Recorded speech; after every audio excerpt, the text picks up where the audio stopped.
I always used to see shadows for a split second, the kind everyone gets where you see something in the corner of your vision but you turn, and it's gone.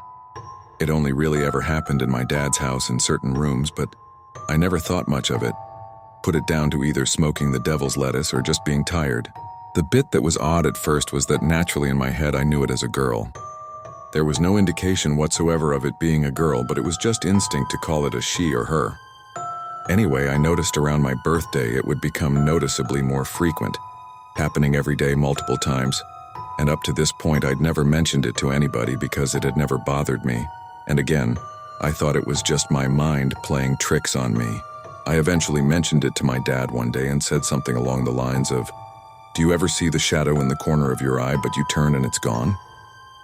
To which he just replied, "Yes." I then said, "I always see her run through the middle room towards the kitchen," and he went completely pale and said, "What do you mean her?" And this was when I realized I had no idea that it was a girl and no idea why I'd ever thought that. My dad was visibly uncomfortable at this point, which is odd for him as he doesn't really believe in this sort of stuff. I asked him what was wrong, and he told me that during my birth there was complications, and I was meant to have a twin sister, but she died hours after being born. He told me that as a toddler I would run around the house constantly as if I was looking for someone, and as I learned to talk, they would ask what I was looking for, to which I would reply, "Isabel." I don't remember any of that, but they said I eventually grew out of it. I do definitely remember always a consistent feeling that someone should be here who isn't here. I get that sounds weird, but I don't know how else to describe the feeling. It was almost like a watered-down feeling of grief.